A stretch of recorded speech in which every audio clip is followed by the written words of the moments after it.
दोस्तों, दुनिया में कई कई लोग ऐसे होते हैं कि जो शादी जैसे रिश्ते को खेल बना देते हैं, मजाक समझ लेते हैं। और आज की जो हमारी कहानी में है, ऐसा ही कुछ हम आपको बताने वाले हैं कि शादी जैसे रिश्ते को उस व्यक्ति ने मजाक समझ लिया था और ऐसी हरकत की उसने कि बाद में जब इस बात का खुलासा हुआ तो उसको इतनी बुरी सजा भुगतनी पड़ी जो आप भी सुनकर दंग रह जाएंगे। और ऐसी चीज भी है कि कोई इंसान यदि गलत करता है तो गलत जो चीज है वो कभी छिपती नहीं है और सच जो है सामने आकर ही रहता है। दोस्तों, आज की जो हमारी इस विचित्र कहानी को सुनकर आप लोग भी दंग रह जाने वाले हैं, तो चलिए आज की इस कहानी को हम शुरू करते हैं।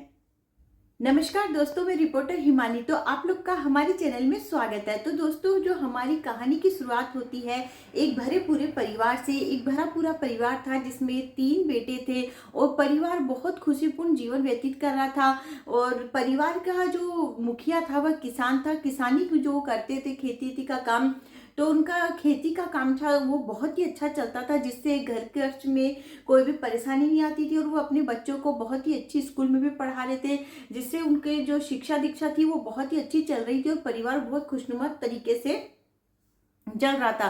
धीरे धीरे समय व्यतीत होता है, बच्चे धीरे धीरे बड़े होने लगते हैं। तो उनका जो सबसे बड़ा बेटा होता है सौरभ, उसकी पढ़ाई कंप्लीट हो जाती है, वह अच्छे से पढ़ाई वढ़ाई कर लेता है। उसके बाद वह अपने पिताजी को बोलता है कि पिताजी, अब मैं बाहर कमाने के लिए जाना चाहता हूँ। तो उसके पिताजी एक बार तो बोलते हैं कि कहीं आसपास में यही देख लो, लेकिन उसकी इच्छा होती है कि मैं बाहर कमाई अच्छे से करके अच्छा पैसा कमाऊँ। उसके लिए वो बेटा दुबई चले जाता है। कोई उसे दुबई का बताता है तो वो दुबई चले जाता है। दुबई जाके उसकी एक अच्छी नौकरी भी लगती है, वो वहां से अच्छा पैसा सा भेजता है। उसके बाद वो घर वर अच्छा बनवा लेते हैं, घर में सब सुख सुविधाओं की चीजें ले ली जाती है। तो घर की स्थिति उनकी बहुत अच्छी भी हो जाती है, पहले से और बेटर हो जाती है। और उसके बाद उसके पिताजी है, माता पिता बीच बीच में से टोकते रहते हैं कि बेटा अब तुम्हें बहुत टाइम हो गया है वहां गए हुए, अब तुम यहाँ आ जाओ, शादी कर लो, घर बसा लो, तुमसे मिलने का भी हमें बहुत मन करता है। तो वो टालते रहता है कि मैं आऊंगा आऊंगा ऐसे करके, लेकिन वो आता ही नहीं है बहुत समय तक। और उसके रिश्ते भी आने लगते हैं बहुत अच्छे अच्छे घरों से। तो वो लोग चाहते हैं कि हमारे बेटे की शादी हो जाए, तो उस पर जोर देते हैं कि बेटा तुम आ जाओ, लेकिन फिर वही बात को टालते रहता है। ऐसे करते करते दिन निकलते रहते हैं, लेकिन उसकी जो माँ होती है उसको बहुत दुख लगता है कि मेरा बेटा आ नहीं रहा, कितना समय हो गया है। वो उसकी याद में धीरे धीरे बीमार रहने लगी थी। तो उसके बेटे ने एक बार उसको बताया कि बेटा तुम्हारी याद में माँ बीमार रहने लगी है, अब तो तुमको आना ही पड़ेगा, नहीं तो तुम्हारी माँ को कुछ हो जाएगा। ये सुनकर फिर वो बेटा 2 महीने की छुट्टी लेकर वहां आता है, अपनी माँ से मिलता है। उसकी माँ बहुत खुश हो जाती है, उसकी तबीयत भी अच्छी होने लगती है और धीरे धीरे सब घर में सब चीजें ठीक हो जाती है। उसके बाद जो उसकी माँ होती है अपने बेटे को समझाती कि बेटा तुम आ गए हो, लेकिन तुमसे मेरी विनती है कि तुम 2 महीने के लिए रह रहे हो, लेकिन शादी तुम कर लो। पहले तो मना करता है, लेकिन माँ के बार बार जोर देने से वह तैयार हो जाता है। तो उसकी जो माँ होती है, उसके पिताजी होते हैं, वे लड़की ढूंढना शुरू कर देते हैं। पेपर में भी छपवाया जाता है। अब पेपर में छपवाने के बाद सब लोग देखते हैं कि लड़का अच्छा है, दुबई में काम करता है, अच्छा पैसा कमाता है। तो बहुत से रिश्ते आने लगते हैं। बहुत सारे रिश्तों को लड़का रिजेक्ट करते रहता है, बहुत सारे रिश्तों को रिजेक्ट कर देता है। उसके बाद एक 4th क्लास पढ़ी हुई लड़की से वह शादी करने के लिए तैयार होता है। तो उनके माता पिता को बड़ा अचंभा होता है। वो लोग बोलते हैं कि बेटा इतने अच्छे रिश्ते ठुकरा के तुम इस 4th क्लास से पढ़ी हुई लड़की को ही क्यों अपनी बीवी बनाना चाहते हो। तो बोलते हैं कि नहीं माँ, मुझे कोई नौकरी नहीं करवानी है, सिर्फ ये है कि आप लोग की सेवा कर दे और मेरा काम टाइम टू टाइम कर दे, मुझे बस यही चाहिए और कुछ नहीं चाहिए। तो उनके जो पेरेंट्स होते हैं उसकी बात को मान लेते हैं। लेकिन बड़े आश्चर्य की बात थी कि इतने अच्छे अच्छे घरों के रिश्ते ठुकरा के, इतनी अच्छी अच्छी लड़कियों को ठुकरा के इसने एक चौथी पास लड़की से की शादी। और उस लड़की के घर वाले भी आश्चर्यचकित थे कि एक दुबई में अच्छा खासा काम करने वाला लड़का हमारी लड़की को कितने आसानी से पसंद कर लिया। उसके बाद उनकी धूमधाम से शादी हो जाती है। दिन निकलते रहते हैं। एक दिन उसका फिर दुबई जाने का समय आ जाता है। तो उसकी माँ बोलती है कि बेटा बहू को कुछ दिन यही छोड़ दो, फिर बाद में आके तुम इसे ले जाना। लेकिन वो बोलता है कि नहीं मम्मी, मैं इसे अपने साथ ले जाता हूँ, फिर हम लोग जल्दी ही वापस आएंगे, तो मैं कुछ दिन तुम्हारे पास छोड़ दूंगा। तो उसकी माँ इस बात के लिए सहमत हो जाती है और उसे वह दुबई लेके चले जाता है। और उसकी जो पत्नी होती है जिसका नाम नीमा होता है, वह बहुत खुश होती है कि मुझे दुबई जाने को मिल रहा है, मेरी शादी हो गई। उसके मन में कई प्रकार के सपने होते हैं। लेकिन जैसे ही वो दुबई पहुंचती है, उसके पति का जो व्यवहार है उसके प्रति पूरी तरह से बदल जाता है।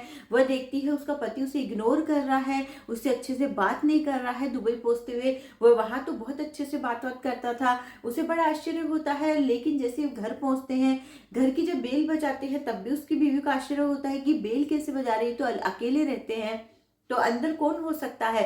अंदर जब वो गेट खोलती है तो एक फॉरेनर लड़की रहती है जो बहुत ही गोरी चिट्टी सुंदर सी होती है। उसे देखकर जो नीमा होती है आश्चर्य करती है कि ये कौन है। उसके बाद लड़की जो दरवाजा खोलती है वह भी पूछती है नीमा के लिए, या किसे किसे लेके आए हो। लेकिन वो इंग्लिश में बोल देता है कि सर्वेंट, और नीमा चौथी पास होती है, उसे कुछ समझ में नहीं आता। लेकिन जब वो रहने लगती है तो नीमा सवाल करती है कि लड़की जो है गोरी चिट्टी सी, ये कौन है जो आपके आगे पीछे घूमती रहती है, आपके पास ही रहती है, मतलब आपके इर्द गिर्द ही रहती है, बार बार आपको छूते भी रहती है। तो फिर वो बताता है कि मेरी शादी पहले हो चुकी है, ये मेरी बीवी है, और तुम्हें यहाँ रहना है तो सर्वेंट बन के ही रहना पड़ेगा, इसके अलावा तुम्हारे पास और कोई चारा नहीं है, और ये बात है वो तुम किसी से भी नहीं बताओगी। तो ये सुनकर उसको पांव तले जमीन सरक जाती है, उसे बहुत आश्चर्य होता है कि मैं कहाँ फंस गई हूँ, ये तो मेरे साथ बहुत ही ज्यादा गलत हो गया है। नीमा रोने लगती है, उसे बहुत दुख होता है। लेकिन उसके पास तो कोई रास्ता ही नहीं था, वो बात करे तो किसे बताए, क्योंकि विदेश में वो किसी को भी नहीं जानती थी। ऐसे ही दिन निकलते रहते हैं, और उसकी जो बीवी है फॉरेनर जो दुबई में रहती है, वो उसके साथ बहुत गंदा व्यवहार करती है, उसे सर्वेंट की जैसे व्यवहार किया जाता है, उसके काम में गलतियां निकालती है। तो मतलब उसका जीवन जो था बहुत दुख भरा चल रहा था, उसके पास कोई रास्ता नहीं था। और जो मतलब वो जो लड़का था और उसकी बीवी थी फॉरेनर, वो लोग काम पे जब चले जाते थे, वह उसकी बीवी भी उसके साथ जाती थी, तो घर पे ताला लगा जाते थे। नीमा घर पे अकेली रहती थी, काम करती थी। मतलब उसका जीवन जो था बहुत ही दुख भरा हो गया था। उसने कभी सपने में भी नहीं सोचा था कि उसके साथ वहां जाके ऐसी ऐसी घटनाएं घटेगी। तो ऐसे करते करते दिन निकलते जा रहे थे। एक दिन जो नीमा है उसको मौका मिलता है, क्योंकि उनके घर में एक छोटी सी पार्टी रखी गई थी, और घर का दरवाजा भी खुला था, और उनका ध्यान भी भटका हुआ था, उनको भी नहीं पता था। तो वह वहां से कुछ गहने थे उसके पास, वो लेके भाग निकलती है। वह इतनी तेजी से भागते जाती है, लेकिन अचानक से एक ऑटो वाला जो मतलब पंजाबी था, मतलब बाहर इंडिया का ही था, तो वो उसे देखता है। तो देखकर वह चौंक जाता है कि ये इंडियन लड़की से तेजी से कहाँ भागती जा रही है, जरूरी किसी मुसीबत में होगी। वह अपना ऑटो उसके आगे लगा देता है, उससे बात करता है कि मैडम आप कहाँ भागती हुई जा रही है, ये कोई इंडिया नहीं है, विदेश है, और आप मुझे इंडियन लग रही है, इसलिए मैंने ऑटो रोका, आखिर में क्या बात है। नीमा बहुत डरी हुई थी, और वह उसके ऑटो में भी बैठने से डर रही थी, क्योंकि वो उसे ऑटो में बैठने के लिए बोल रहा था, लेकिन उसे बहुत डर लग रहा था। लेकिन वो उसे भरोसा दिलाता है कि आप ऑटो में बैठिए, मैं आपकी परेशानी को भी समझूंगा, आपकी मदद करूंगा। तो नीमा सोचती है कि चलो अब इस पे भरोसा करना ही पड़ेगा, इसके अलावा मेरे पास और कोई रास्ता नहीं है। नीमा उस पर भरोसा करके ऑटो में बैठ जाती है। वह उसे अपने घर लेके जाता है, उसे शांति से बैठाता है, उसे बड़े प्यार से पूरी बात पूछता है। वो अपनी पूरी कहानी जब उसको सुनाती है तो उसे बहुत ज्यादा दुख होता है।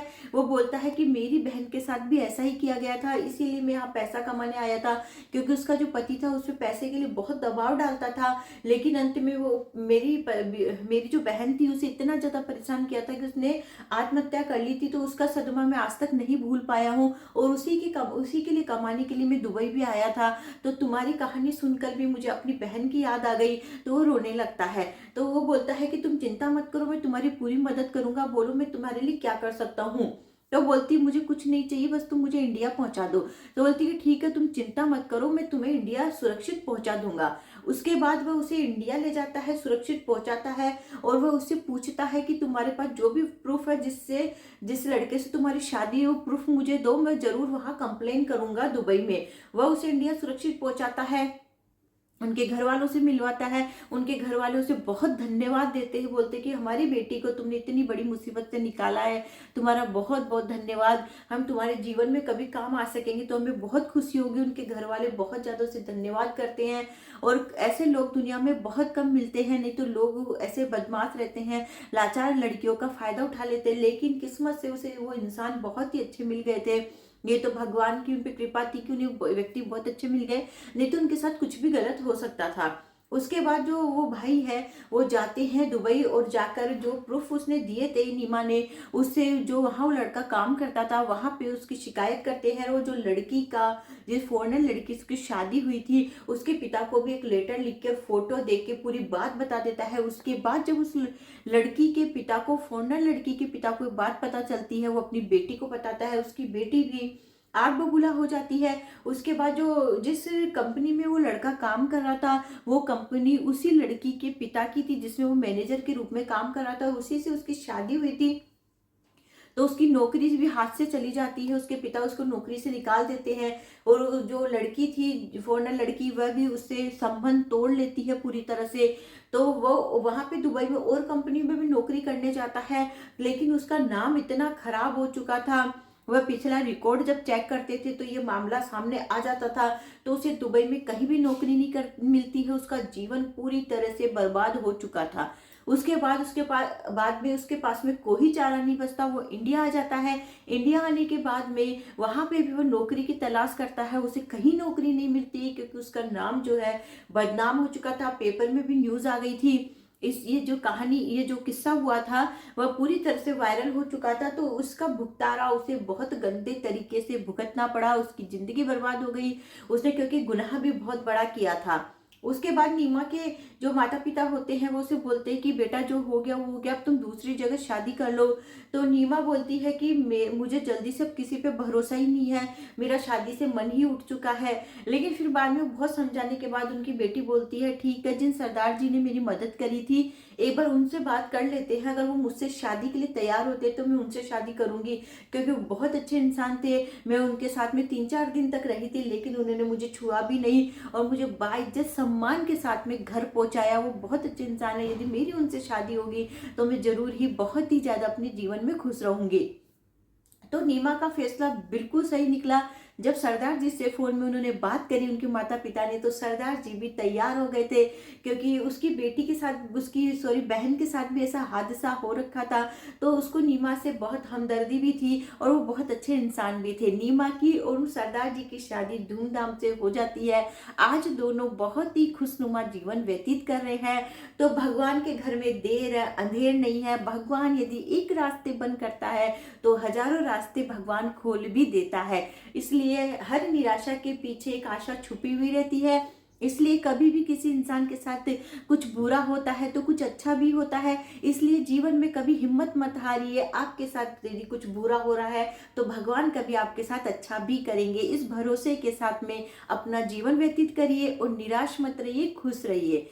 तो दोस्तों, आज की जो हमारी कहानी यही थी। मिलते हैं अगले वीडियो में एक नई कहानी के साथ में। बाय बाय दोस्तों।